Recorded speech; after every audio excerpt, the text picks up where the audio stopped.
താരനും മുടി കൊഴിച്ചിലും വേഗത്തിൽ മാറ്റാൻ സഹായിക്കുന്ന ഒരു അടിപൊളി ഹെയർ കെയർ മെത്തേഡ് നിങ്ങൾക്ക് പറഞ്ഞുതരാൻ വേണ്ടിയിട്ടാണ് കേട്ടോ.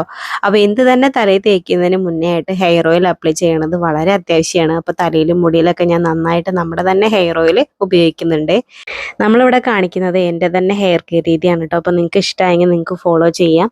നല്ല ഇഫക്റ്റീവ് ആയിട്ടുള്ള ഹെയർ കെയർ രീതികളാണ് ഞാൻ ഓരോ വീഡിയോയിലും നിങ്ങൾക്ക് കാണിച്ചു തരുന്നത്. അപ്പോൾ എണ്ണ തേക്കുന്നതിന് മുന്നേ നമ്മുടെ തലയിൽ ജടയൊക്കെ ഉണ്ടെങ്കിൽ അതൊക്കെ വൃത്തിയാക്കിയതിന് ശേഷം മാത്രമാണ് കേട്ടോ ഞാൻ എണ്ണയൊക്കെ തൊട്ട് പുരട്ടി കൊടുക്കണത്. ആഴ്ചയിൽ നമുക്ക് 3 ദിവസം ഈ ഒരു ഹെയർ കെയർ മെത്തേഡ് ഫോളോ ചെയ്യാവുന്നതാണ് കേട്ടോ. ഈ ഒരു ചെമ്പരത്തിയും സബോളയും വെച്ചിട്ടുള്ള ഒരു ഹെയർ കെയർ രീതിയാണ് ഞാൻ കാണിച്ചു തരുന്നത്. അതിനു വേണ്ടി ഒരു സബോള ഞാനിവിടെ എടുത്തിട്ടുണ്ട്. അതിൻ്റെ കൂടെ തന്നെ ഒരു 3 ചെമ്പരത്തിയുടെ പൂവ് എടുത്തിട്ടുണ്ട്.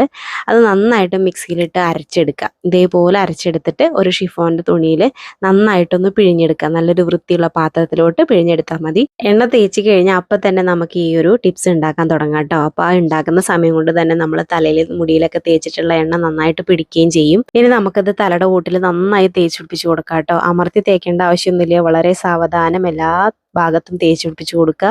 താരം പോവാനും മുടി കൊഴിച്ചിൽ മാറാനും നമ്മുടെ തലയുടെ കൂട്ടിൽ ഡീപ്പ് ക്ലീൻ ചെയ്യാനും അതേപോലെ തന്നെ അടഞ്ഞു പോയിട്ടുള്ള സുഷിരങ്ങളൊക്കെ ഓപ്പൺ ആക്കിയിട്ട് പുതിയ മുടികൾ കിളിർത്ത് വരാനും സഹായിക്കുന്ന നല്ലൊരു ഹോം റെമഡിയാണ്. ആഴ്ചയിൽ 3 ദിവസം നിങ്ങളിത് ചെയ്താൽ മതി കേട്ടോ. അപ്പോൾ എല്ലാവർക്കും tata bye bye. See you. അടുത്ത വീഡിയോയിൽ ഉഷാറായിട്ട് കാണാം.